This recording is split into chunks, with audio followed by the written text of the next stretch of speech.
प्यारे बच्चों,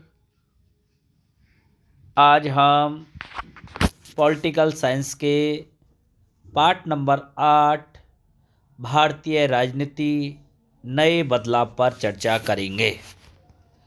पाठ का नाम क्या है बेटाओ? भारतीय राजनीति नए बदलाव। 1984 में इंदिरा गांधी की हत्या के बाद राजीव गांधी प्रधानमंत्री बने। 1984 में इंदिरा गांधी की हत्या कर दी। इसके बाद प्रधानमंत्री राजीव गांधी बने तथा 1984 के लोकसभा चुनावों में श्रीमती गांधी की हत्या के बाद सहानुभूति स्वरूप भारतीय जनता ने कांग्रेस पार्टी को भारी बहुमत से विजयी बनाया।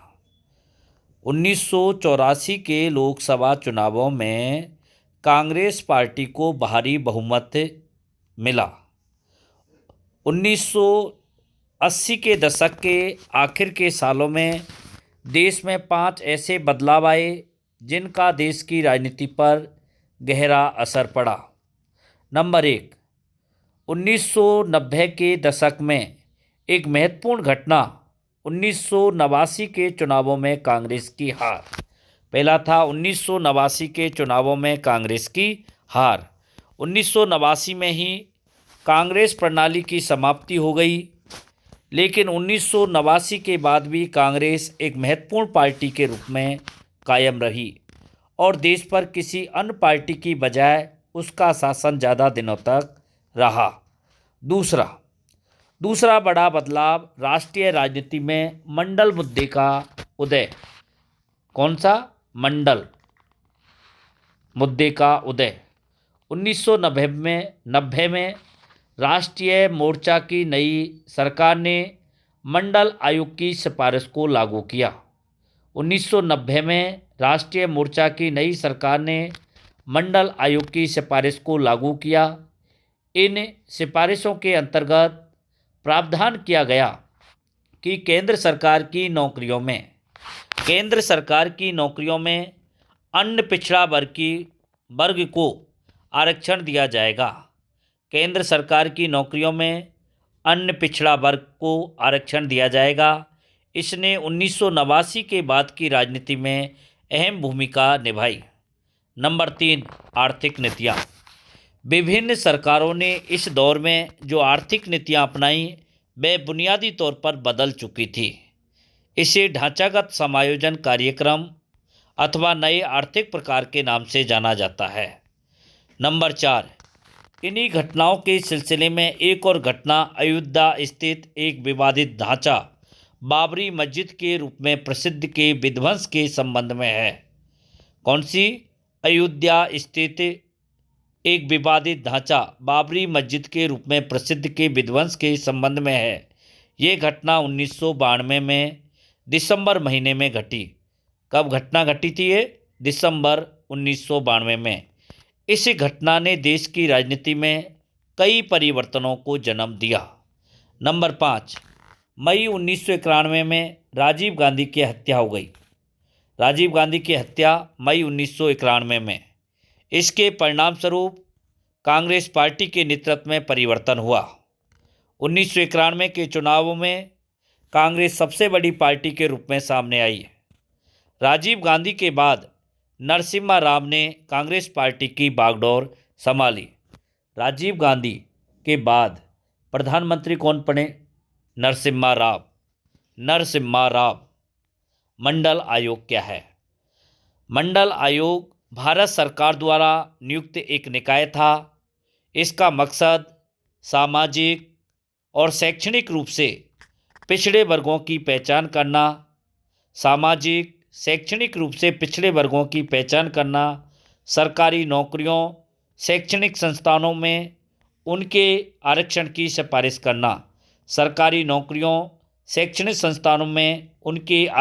सिफारिश करना। इसे आधिकारिक तौर पर द्वितीय पिछड़ा वर्ग आयोग के नाम से भी जाना जाता है। किस नाम से? द्वितीय पिछड़ा वर्ग आयोग। नेक्स्ट टॉपिक है बेटाओ गठबंधन का युग। 1989 के चुनावों में कांग्रेस पार्टी की हार हुई। 1989 के चुनावों में कांग्रेस पार्टी की हार हुई। कांग्रेस की हार के बावजूद भी यह सबसे बड़ी पार्टी थी, लेकिन बहुमत न मिलने के कारण उसने विपक्ष में बैठने का फैसला किया। कहाँ? विपक्ष में। राष्ट्रीय मोर्चा को, यह मोर्चा जनता दल और कुछ अन्य क्षेत्रीय दलों को मिलाकर बनाया गया। राष्ट्रीय मोर्चा दल, जनता दल और क्षेत्रीय दलों को मिलाकर बनाया गया।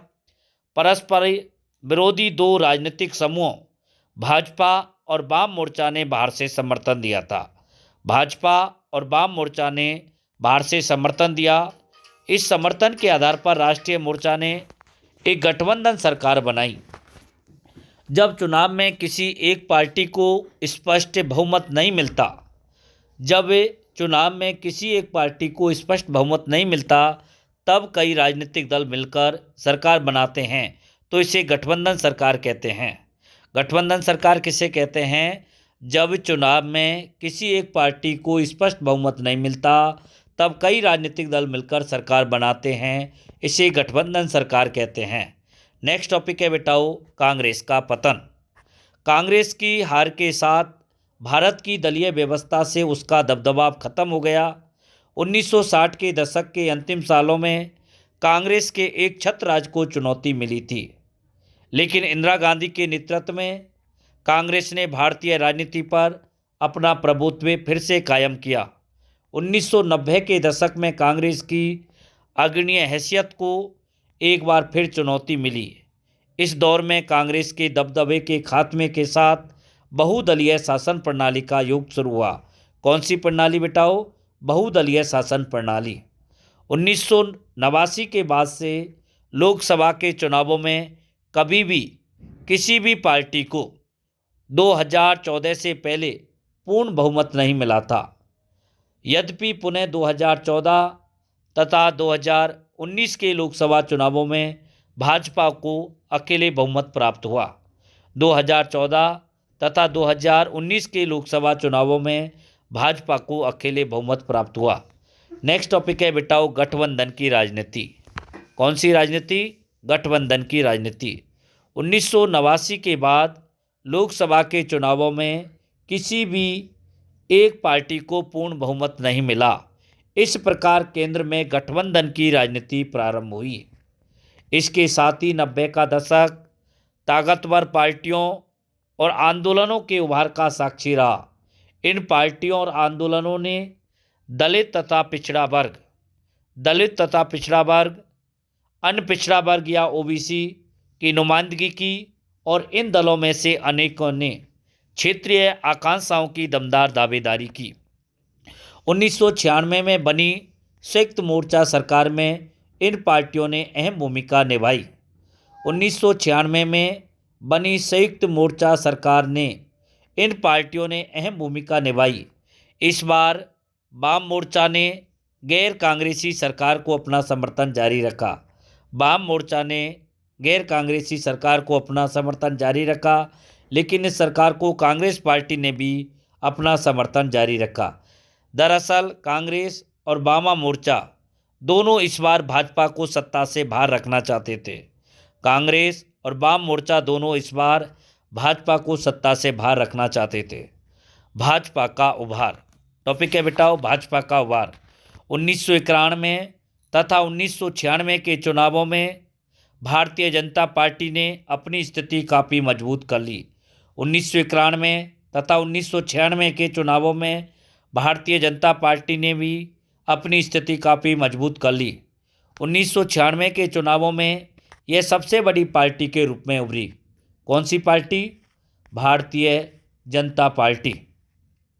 इस नाते भाजपा को सरकार बनाने का निमंत्रण मिला, लेकिन अधिकांश दल भाजपा की नीतियों कार्यक्रमों के खिलाफ थे। इस तरह भाजपा लोकसभा में बहुमत प्राप्त नहीं कर पाई। आखिरकार भाजपा एक गठबंधन जिसका नाम है राजग के अगुवा के रूप में सत्ता में आई और 1998 के मई से 1999 के जून तक सत्ता में रही। कब तक? मई 1998 से जून 1999 तक। फिर 1999 में इस गठबंधन ने दोबारा सत्ता हासिल की। 1999 की वाजपेयी सरकार ने अपना निर्धारित कार्यकाल पूरा किया। 1999 की वाजपेयी सरकार ने अपना निर्धारित कार्यकाल पूरा किया। इस तरह 1989 के चुनावों से भारत में गठबंधन की राजनीति के एक लंबे दौर की शुरुआत हुई। इसके बाद से केंद्र में 2013 तक गठबंधन सरकार बनी। कब तक? 1989 से लेकर 2013 तक। 2014 और 2019 के लोकसभा चुनावों में भाजपा को अकेले बहुमत प्राप्त हुआ। 2014-2019 के लोकसभा चुनावों में भाजपा को अकेले बहुमत प्राप्त हुआ। अन्य पिछड़ा वर्ग का राजनीतिक उदय। अन्य पिछड़ा वर्ग में शैक्षणिक, सामाजिक रूप से पिछड़े समुदाय की गणना की जाती है। मंडल का लागू होना। 1980 के दशक में अन्य पिछड़ा वर्गों के बीच लोकप्रिय ऐसे ही राजनीतिक समूहों को जनता दल ने एकजुट किया। किसने? जनता दल ने। राष्ट्रीय मोर्चा की सरकार ने मंडल आयोग की सिफारिशों को लागू करने में महत्वपूर्ण भूमिका निभाई। इससे अनपिछड़ा वर्ग की राजनीति को सुगठित रूप देने में मदद मिली। नेक्स्ट टॉपिक है बेटा राजनीतिक परिणाम। 1980 के दशक में दलित जातियों के राजनीतिक संगठनों का भी उभार हुआ। 1978 में वामसेप का गठन हुआ। वामसेप का पूरा नाम है बेटाओ बैकवर्ड एवं माइनॉरिटी क्लासेज एम्प्लॉयज़ फाउंडेशन। वामसेप का गठन कब हुआ? 1978 में। इसका पूरा नाम है बैकवर्ड एवं माइनॉरिटी क्लासेज एम्प्लॉयज़ फाउंडेशन। इस संगठन ने बहुजन यानी अनुसूचित जाति, अनुसूचित जनजाति, अनपिछड़ा वर्ग, अल्पसंख्यकों की राजनीतिक सत्ता की जबरदस्त तरफदारी की। कांशीराम के नेतृत्व वाली बसपा ने अपने संगठन की बुनियाद व्यवहार में वामसेप की नीतियों पर केंद्रित की। भूल जाता है बेटाओ बसपा पार्टी का गठन किसने किया था? कांशीराम ने। बसपा का किसने? कांशीराम ने। सांप्रदायिकता, धर्मनिरपेक्षता तथा लोकतंत्र। सांप्रदायिकता, धर्मनिरपेक्षता तथा लोकतंत्र। इस दौर में आया एक दूरगामी बदलाव धार्मिक पहचान पर आधारित राजनीति का उदय। सांप्रदायिकता क्या है? धार्मिक पहचान पर राजनीति करना। धार्मिक पहचान पर आधारित राजनीति का उदय। इसने धर्मनिरपेक्षता और लोकतंत्र के बारे में बहसों को सरगर्म किया। शुरू में भाजपा ने जनसंघ की अपेक्षा कई ज़्यादा बड़ा राजनीतिक मंच बनाया। शुरू में भाजपा ने जनसंघ की अपेक्षा कहीं ज़्यादा बड़ा राजनीतिक मंच अपनाया। इसने गांधीवादी समाजवाद को अपनी विचारधारा के रूप में स्वीकार किया।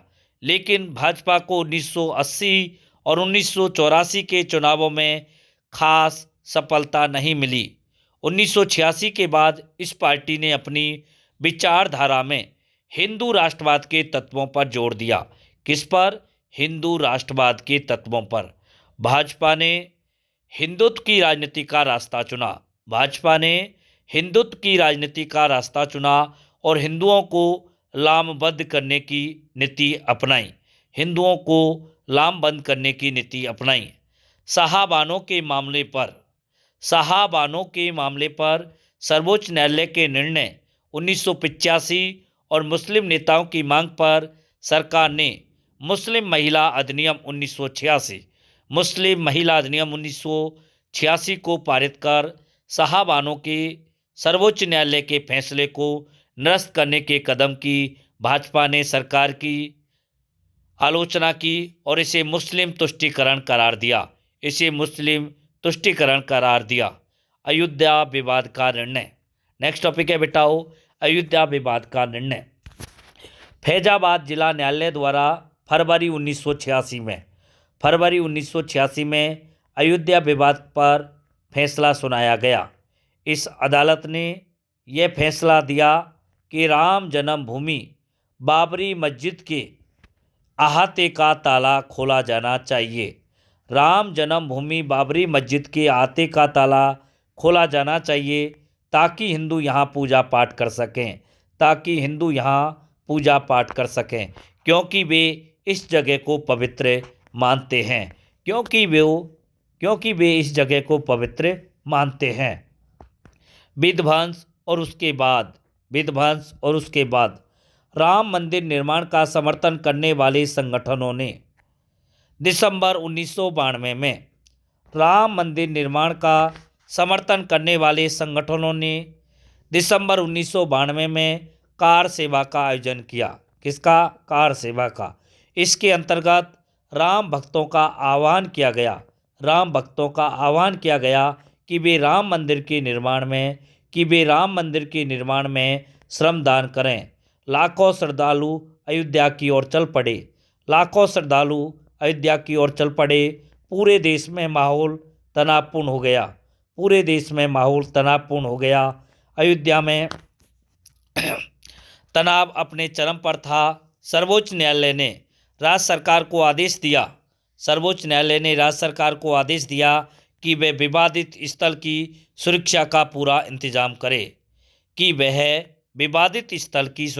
पूरा इंतजाम करे। लेकिन 6 दिसंबर 1992 को देश के विभिन्न भागों से लोग आ जुटे। इन लोगों ने विवादित ढांचे को गिरा दिया। विवादित ढांचे के विध्वंस की खबर से देश के कई भागों में हिंदू और मुसलमानों के बीच झड़प हुई। जनवरी 1993 में एक बार फिर मुंबई में हिंसा भड़की और अगले 2 हफ्तों तक जारी रही। 2004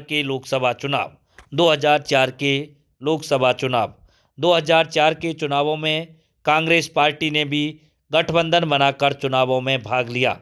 2004 के चुनावों में कांग्रेस पार्टी ने भी गठबंधन बनाकर चुनावों में भाग लिया। राजग की हार हुई और संयुक्त प्रगतिशील गठबंधन, जिसको बोलते हैं सह-प्रसक, यूपीए का फुल फॉर्म है the United progressive alliance. UPA की फुल फॉर्म है the United progressive alliance, UPA, संयुक्त प्रगतिशील गठबंधन। पूछ सकते हैं बेटा यूपीए का पूरा नाम क्या है? संयुक्त प्रगतिशील गठबंधन। ये किसके नेतृत्व में बना था? कांग्रेस के नेतृत्व में। इस गठबंधन का नेतृत्व कांग्रेस पार्टी ने किया था। किसने किया बेटा?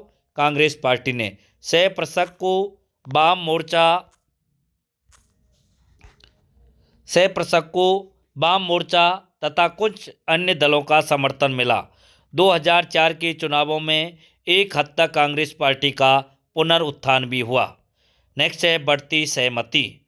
सह-प्रसक सरकार में आपसी सहमति के प्रमुख बिंदु निम्न हैं। नंबर 1, नई आर्थिक नीति की सहमति। नंबर 2, पिछड़ी जातियों के राजनीतिक सामाजिक दावों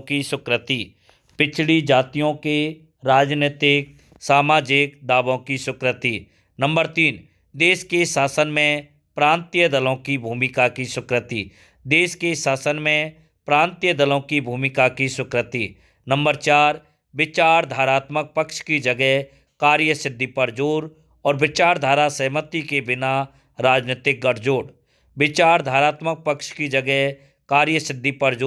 और विचारधारा सहमति के बिना राजनीतिक गठजोड़। 2009 की 15वीं लोकसभा चुनाव में कांग्रेस गठबंधन को बहुमत मिला। 2009 की 15वीं लोकसभा चुनाव में कांग्रेस गठबंधन को बहुमत मिला। 2014 की 16वीं लोकसभा, 2019 की 17वीं लोकसभा चुनावों में भाजपा के नेतृत्व वाली राजग विजेता बनकर उभरी। 2014 की 16वीं लोकसभा, 2019 की 17वीं लोकसभा चुनाव में भाजपा के नेतृत्व वाली राजग विजेता बनकर उभरी। पूछा जाता है राजग का पूरा नाम क्या है, जिसको बोलते हैं NDA, the national democratic alliance. The national democratic alliance NDA, राष्ट्रीय जनतांत्रिक गठबंधन, राष्ट्रीय जनतांत्रिक गठबंधन, ये किसके नेतृत्व में? भाजपा के नेतृत्व में। 18वीं लोकसभा भारत में 19 अप्रैल से 1 जून 2024 तक, भारत में 19 अप्रैल से 1 जून 2024 तक 7 चरणों में आम चुनाव हुए। कितने चरणों में? 7 चरणों में, जिसमें लोकसभा के सभी 543 सदस्यों का चुनाव किया गया। कितने सदस्यों का? 543 सदस्यों का। 18वीं लोकसभा के गठन के लिए 4 जून को वोटों की गिनती हुई। वोटों की गिनती कब हुई थी? 4 जून 2024 को। और परिणाम घोषित किया गया 7 जून 2024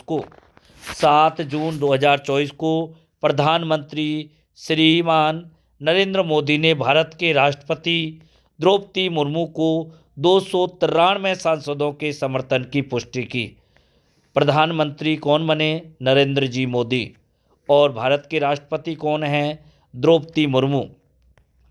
यह प्रधानमंत्री के रूप में मोदी का तीसरा कार्यकाल था। यह प्रधानमंत्री के रूप में मोदी का तीसरा कार्यकाल था। पहली बार उन्होंने गठबंधन सरकार का नेतृत्व किया, जिसमें आंध्र प्रदेश की तेलुगु देशम पार्टी और बिहार की जनता दल यूनाइटेड 2 मुख्य सहयोगी बनकर उभरी। ये प्रधानमंत्री के रूप में मोदी का तीसरा कार्यकाल था। पहली बार उन्होंने गठबंधन सरकार का नेतृत्व किया, जिसमें आंध्र प्रदेश की तेलुगु देशम पार्टी और बिहार की जनता दल यूनाइटेड 2 मुख्य सहयोगी बनकर उभरी। जय हिंद, जय भारत।